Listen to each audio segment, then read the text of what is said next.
You made it. You have it all, the life you want, except you're missing something. Welcome to The Guy Show, featuring the experts giving you the tips, tricks, and tutelage in wellness, lifestyle, and all things guy, and for the gals that love them. We're here to answer your questions and the things you want to know about. Welcome to The Guy Show. Today's episode includes Dr. Sirini Pillay. He's one of Harvard Medicine's most prescient innovators in challenging old theories about brain and spirit.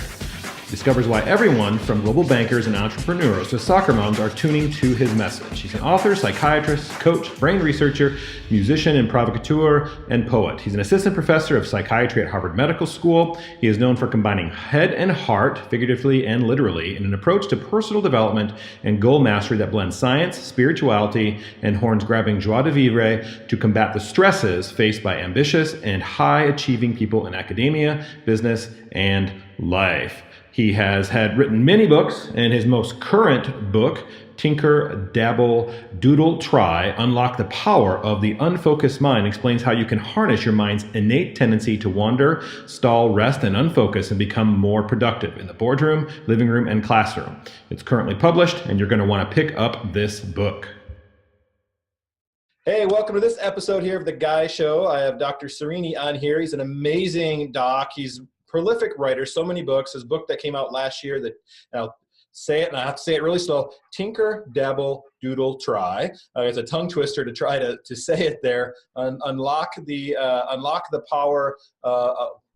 Where to go here? I just lost it there. Where to go? There you go. I can edit that. Unlock the power of the unfocused mind. And he's a prolific writer on lots of different things. And I brought him on here on the show because really to focus on those things in guys that we have issues with. We tend to get hyper-focused on things, and you have some great tools that can help guys get away from that hyper-focus because we lose the big picture a lot of times with that.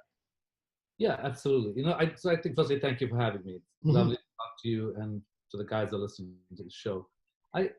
So first of all, I am in favor of focus. I think we need to focus to get stuff done. So it's not that I'm against focus. Right. It's more that the way that the brain works is that it works with a cognitive rhythm, and it needs to focus and unfocus, and we forget that. So most people, when they're determined and ambitious, go sort of focus, fatigue, and that's the end of it. Whereas what the science is showing us is that it's probably better if you focus, refuel with unfocus, focus, refuel. That way you're working with a brain that's constantly being refueled throughout. Yeah. So let me tell you a few issues that I have with focus. So I think that focus is really helpful when you have to finish a task or you have to go from point A to point B. But there are at least 5 disadvantages of focus that we need to remember. The first is that research shows that focus depletes the energy, the brain of energy, and then makes it not care. So you have, like a lot of times at the end of the day, people are like, oh, some horrible thing happened, and you're like, I just couldn't care less. Like, sorry. Every day. I mean, there's so many people that happens. They go home. People are like, why don't you care? It's like, I don't know, if I had the energy to care, that'd be fine. But focus drains your brain of energy, so it doesn't have that kind of compassion. In fact, studies show that if you then feed a person like that glucose, they start to care again, which is sort of interesting. The second fact is that focus is great, but it gives you blinker vision. So Anne Wang, for example, who invented the word processor, was busy inventing word processor type 2 when the PC came on the scene, and he didn't even know this. So if you don't look to see what's happening around you, then you lose track of that, and you might actually lose out. The third thing is that with your nose to the grindstone, focus doesn't allow you to see stuff that's coming up ahead of you. So new trends, like robots taking over your job, for example. The robots that, I think the Washington Post hired something like 850 pieces or somewhere in that range were written by robots. Wow. And someone who's actually programmed a robot to write poetry.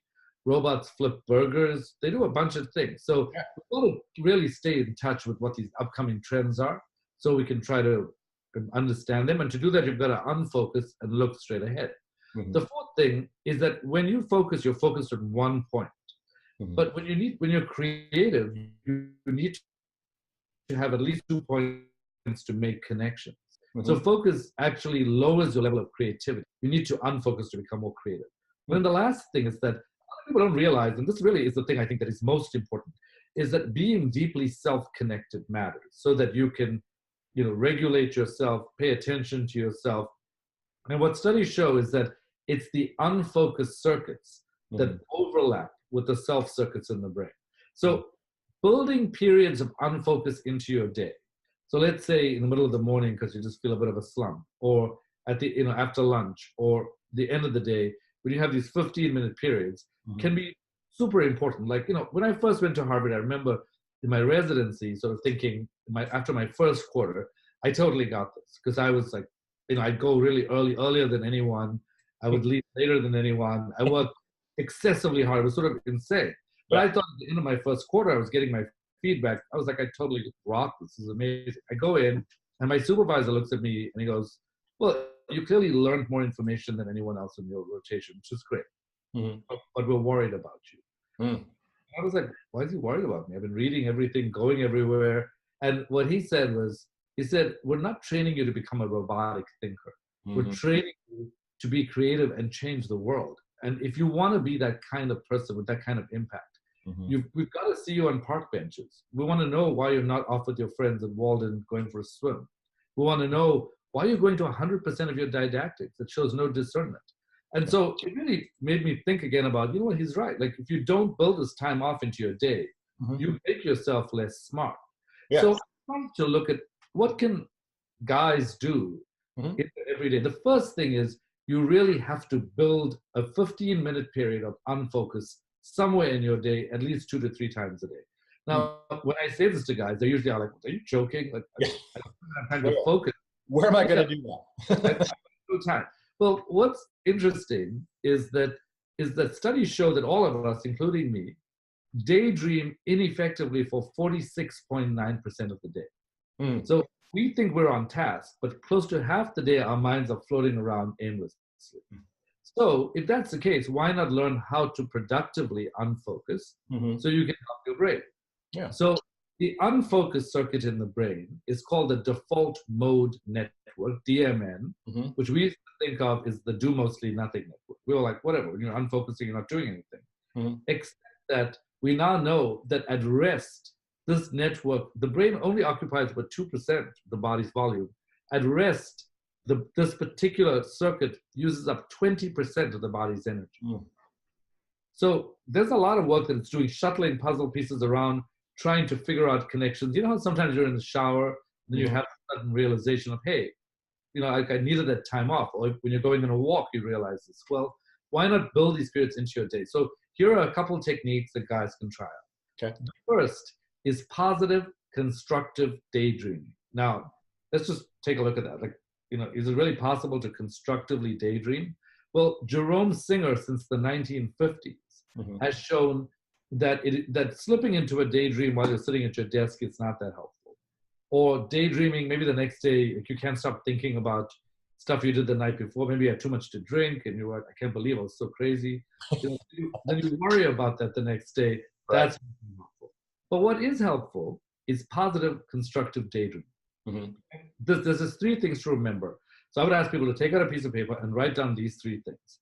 Number 1, build a 15-minute period into your day. I don't care where you choose it. Middle of the morning, end of lunch, middle of the afternoon, end of the day. Just block it off so you don't schedule anything. Number 2, you've got to be doing something low key. So you really have to be doing something like knitting or gardening, but like, I'm not really good at either of those. The other thing you can do, most of our audience probably wouldn't be great at knitting. Gardening. Right. But walking, I'm all right at. So what studies show is that when you walk outside, you are more creative than when you walk inside, like on a treadmill. And they also shows that when you walk in a zigzag or in a curvy path, your brain is actually more creative than if you just walk around the block. So point number 1, schedule the time. Point number 2, go for a walk on a curvy path.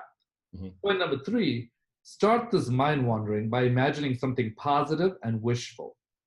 So maybe running through the woods with your dogs, or lying on a yacht, or imagine lying on the beach. Something positive and wishful. And what studies show is that the guiding part of your brain, the lateral prefrontal cortex, is actually guiding this meandering and wandering of the mind. It's not like your mind's not, there is some method to this madness. The brain can do that. So point number 1, practice positive constructive daydreaming. Point number 2, everybody I think can relate to this feeling of like, after lunch you're just like, oh my God, I'm just so wiped, I can't really get through my work. Well, napping 1 to 3, so 5 to 15 minutes of napping will give you 1 to 3 hours of clarity. So why after lunch do you just want to push through and you're like, oh, I've got too much work to do, I can't nap? Well, you're not working with an optimum brain. So really after lunch, what you want to do is take 5 to 15 minutes of a nap. It gives you 1 to 3 hours of clarity. Now, to be more creative, you actually need a full sleep cycle. So you need 90 minutes. That may be pushing it at work. But there are a lot of companies, and actually napping too much is probably not helpful because it disrupts your sleep. And so the stress in your heart. Right. So I would recommend once or twice a week, 5 to 15 minute naps that can get your brain recharged. Number 3, doodling. You know those endless conference calls when you're just like, oh my God, I can't believe when is it going to end? Like, what am I going to do? Right. I hope this isn't a video call that I can just sit, that I can pretend to be paying attention in.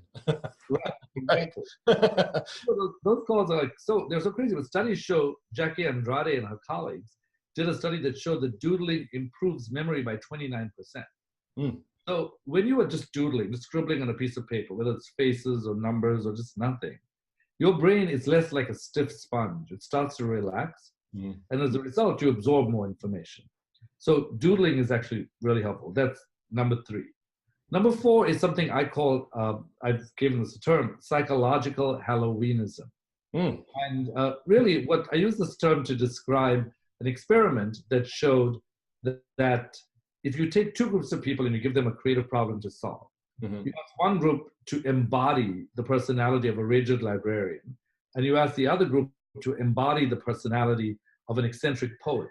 If you are an eccentric poet, you are much more likely at a statistically significant level to be more creative than if you embody a rigid librarian. So a lot of times it's not that we don't know the answers to problems we face. Like if you're thinking, and I'm not making enough money for this mortgage, but I need to figure out some strategy, but I don't see anything in sight. The people who come up with creative ways of figuring this out are those people who can put themselves in someone else's mindset and say, well, there must be someone in the world who's earning what I'm earning, who's living in a house that they like. Like, what did they do?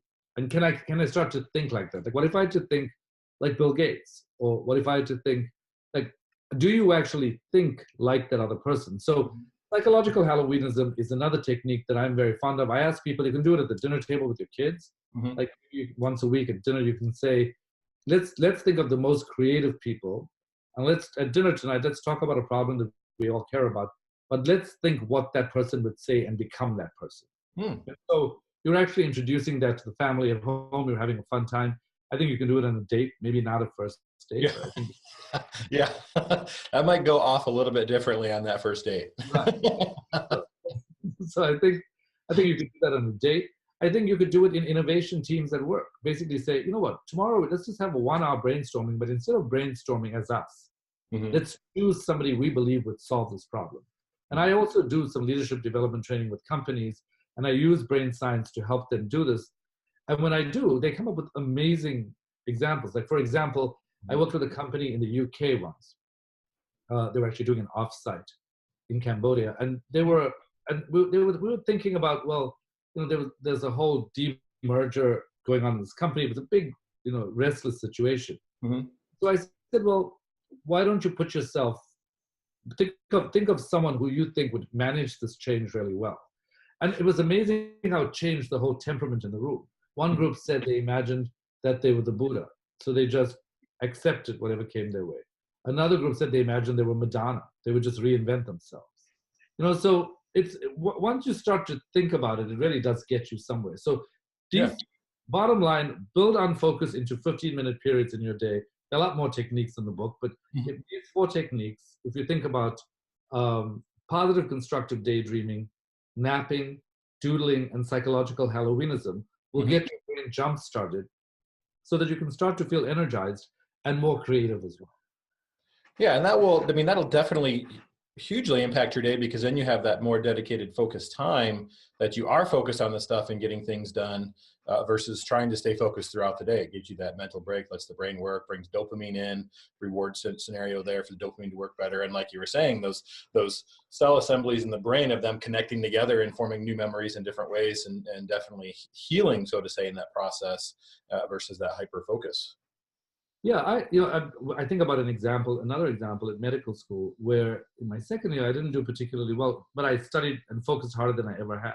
Mm-hmm. I literally would fall asleep with bones all over my face trying to memorize every attachment on the phone.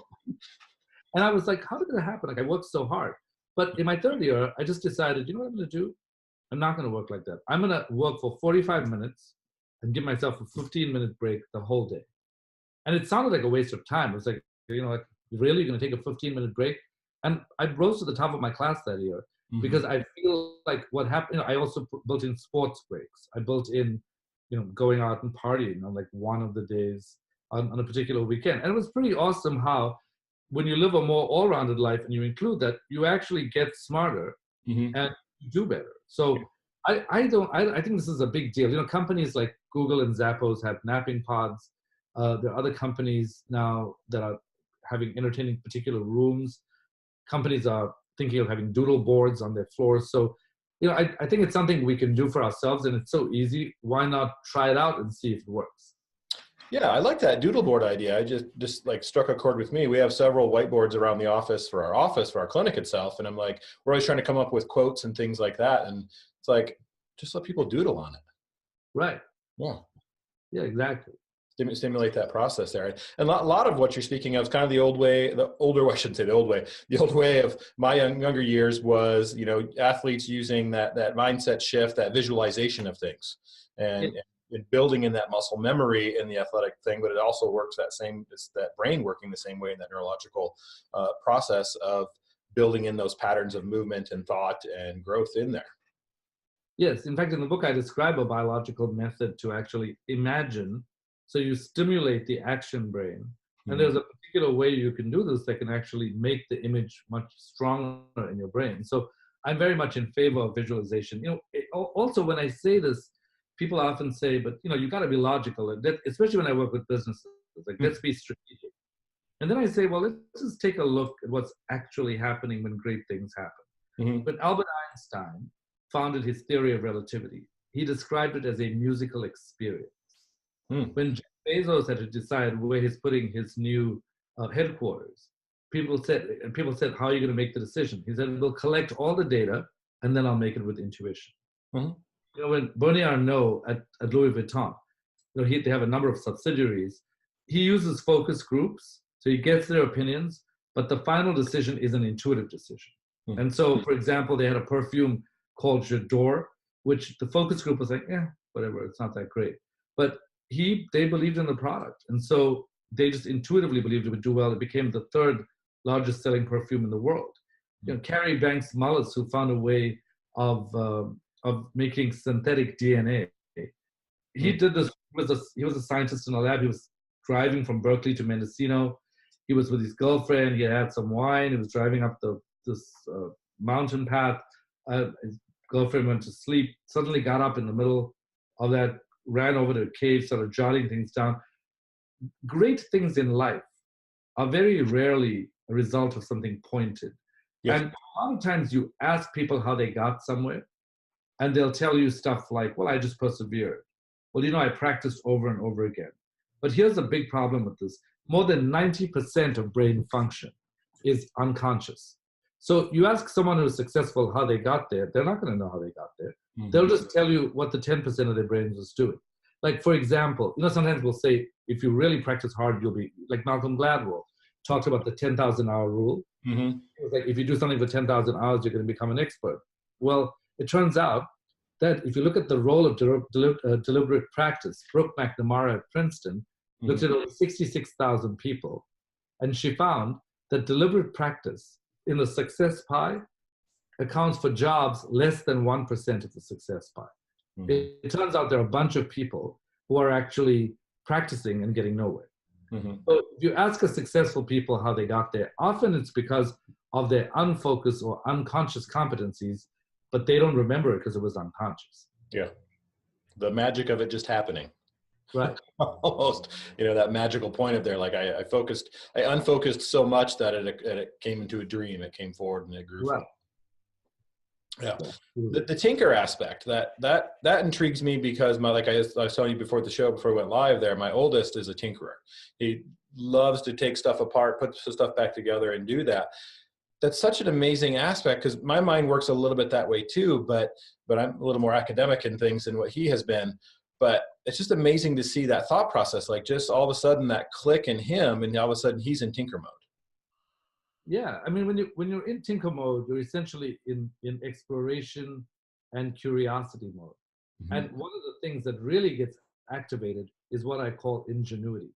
Mm. So I truly believe that deep within every human being is an intelligence that has been clouded by everyday living and by education. Mm-hmm.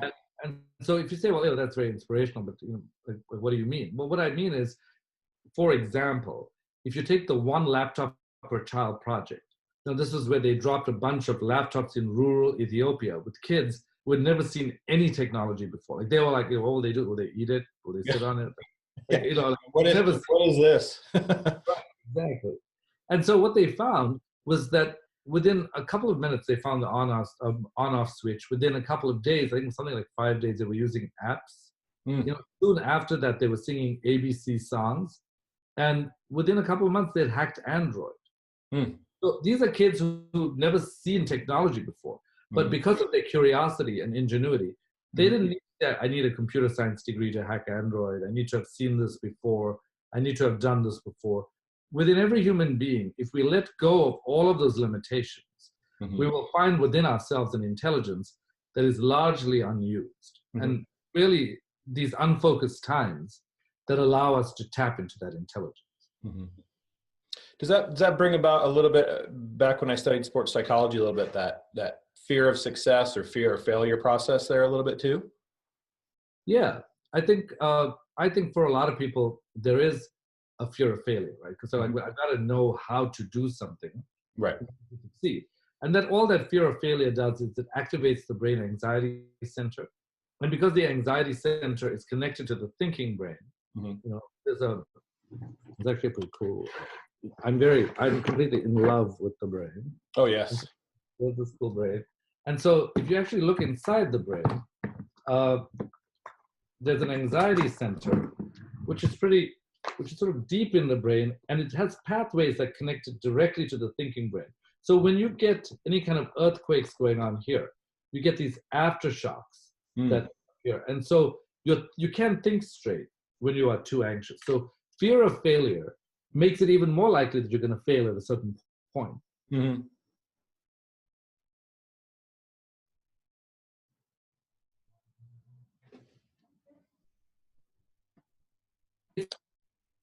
We froze there.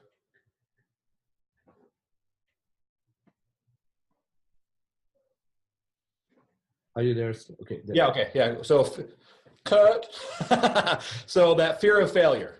Fear of failure, I think, is really problematic because it's activating the anxiety center. It's disrupting the thinking brain. And so I think for a lot of people, they can't attend, they can't innovate, they can't make decisions. Mm-hmm. So we want to address those kinds of fears. And there are actually ways to address that. In another one of my books, Life Unlocked, I talked about ways you could shift blood from the anxiety center back to the thinking brain. Mm. And I use a 5-step process, which is another thing I think would be cool for people to write down. If you're feeling overwhelmed at work, or you're feeling like you have too much coming at you, or there's too much change going on, or you don't quite know how to get from point A to point B, and you got to be like, okay, let me just look at this. Mm-hmm. These 5 steps are a great framework to help you move from point A to point B. The mnemonic is CIRCA, CIRCA, okay. And this is what it stands for. The first C is for chunking, and I'll go through each of these. The I is ignore mental chatter. The R is reality check. Mm-hmm. Then the next C is control check, and then attention shift. And this is what each thing means. Mm-hmm. With chunking, it means if someone says to you, hey Jerry, you gotta do this thing, and I need this done by next week. And you realize, man, I can't get this done by next week. I've got too much stuff to do. what you do is you chunk it down and you say, well, where do I have time where I can fit this in? And you chunk that down and your brain starts to chill, which is the way you want it. You don't want it being out all the time, right? Then for the I, for ignore mental chatter, that's like mindfulness. So it's basically placing your attention on your breath and ignoring whatever mental chatter is going on. Okay. Then the R is reality check, basically self-talk. And all you say to your brain is, this too shall pass. You get a horrible email, you're like, oh my God, I can't believe I got this. Like, I'm like, a lot of people just like, they think your brain is their trash can. So they're like, hey, I got some horrible emotions, why didn't I put it in your brain? Yeah. And so suddenly you get it and you're like, what? Yeah. Like, I'm not getting the raise, like, but or I got to meet with you because you want to discuss something, or we need to talk. And then you get messages like, we need to talk. And you're like, I don't know, what do you want to talk about? And so if you say to your brain, this will pass, like you'll figure out when, your brain actually calms down. Then there's control check, which is like the serenity prayer, which basically means, what can you control? What can you not control? What are you gonna control?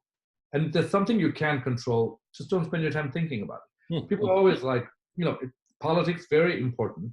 Climate change, very important. Are you going to do anything about this? Because if you're not going to do anything about it, then don't occupy your brain's attentional centers with the stuff that you're going to do nothing about.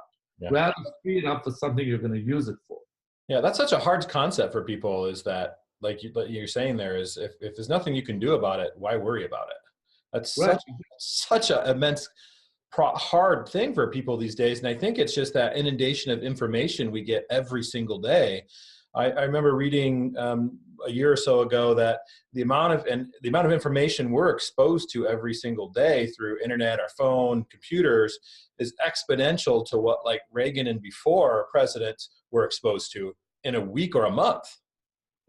Yeah, I mean, it really was crazy what people should do. But that said, Doris Kearns Goodwin just wrote a book that she released earlier this year, I think it was around September, where she examined US presidents. And she was asked by a media outlet, in your opinion, what's the most underrated quality of great presidents? And she said the most underrated quality, the thing that they never talked about, but it really contributed to their success, was their ability to take time off. So Lincoln, for example, I think he went to 100 theater shows during the war. She talks about FDR had a cocktail party every night. And there was one rule: you cannot talk about the war. Teddy Roosevelt took 2 hours off to exercise during the day. So people who are successful do take that time off. So I feel like this whole idea about, don't like, it's much better to do that than to spend the time worrying. And that's what that C part, the second C is. Certain. The last thing is shifting your attention to the solution. So basically saying, I can stay in the problem the whole day, but I really need to think about what's possible. And this is another technique that I talk about in Tinker, which is possibility thinking. Like any guy out there is saying, it's highly improbable that I'm going to be able to make $1 million this year. That's probably right. The probability of making $1 million is low. The probability of making $1 billion is even lower. But the people who do exceptional things never care about probability. They care about possibility. If the person who invented the airplane said, well, what's the probability? Well, close to zero, there's no airplane. But if you say, is it possible? Then your brain's unconscious starts putting together puzzle pieces, and it starts to come online, and your brain will start to figure out how you get there. If you tell your brain something's not possible, your brain says, thank you, good night, I'm going to sleep. And I'm like, why worry about this? So for anybody out there with a financial goal, with a relationship goal, we've got to start with possibility thinking, which essentially means asking, how can I be the exception? Like if you're someone with a corporate job and you say, I want to make a lot of money, but I don't see that coming from my current job. And I say to you, yeah, well, why don't you start an entrepreneurial career after hours? You probably want to slap me outside the head. Be like, what do you mean? Like, I'm exhausted. Let's add more work to my day, right? Right. But the question to ask there is there a way is there someone in the world who's my age, my general demographic, who's figured out a way to transition to entrepreneurship? And almost always the answer is yes. Mm-hmm. So possibility thinking is thinking like the exception, not like the rule. Yeah. You want to ask yourself, like, how do exceptions behave in my situation? And the moment you start to ask that question, it starts to reveal things to you. Because then you realize that you can't just keep with the status quo. You've got to behave like the exception rather than the rule. Right. Break that mold. Yeah, exactly. Yeah. Sirini, thank you for being, your tips on here have been amazing to help my guys on here and myself too, and my clinic and my staff. Just wow. In this short little period, 30 minutes we've had, you've given 2 sets of amazing tips that are going to help people's lives get to where they want to be, grow and expand, hit the financial things they want, and hit the things they want in life and help with their family. So again, thank you for being on the show. It's been amazing. Any last tips, tricks, or tutelage for the guys here on the show? I would say that all these things that I just shared are frameworks, that I think that ingenuity is the most underinvested resource and asset that every human being has. And when you leave this, ask yourself, what do I want and how can I be the exception? And focus on that and use your ingenuity with everybody else's thoughts, including my own, only as frameworks and not as the rule. The rules for success are within each individual. Oh, amazing. Again, thank you for being on the show. My audience is going to love this one. And go check out his stuff, drsirinipillay.com. You can check out his books on Amazon, and we'll get them up here for the show too, where to get them and get them afterwards. And again, thank you for being on the show. We'll see y'all later. Thanks a lot. Thank you for tuning into this episode of The Guys Show. What do you think? Register and post your review of this episode in iTunes, Stitcher, YouTube, or Google Play. Also, do not forget to set the auto download feature for the show. Be sure to like and follow us on Facebook, Twitter, and Instagram at The Guys Show Live. To get the most of this week's episode, be sure to check out the show notes at theguyshow.net, where you will find a free download of the tips, tricks, and tutelage from all of our guests and the host, plus many more amazing products, life-changing courses, and Guy Camp quarterly retreats that are available for your purchase.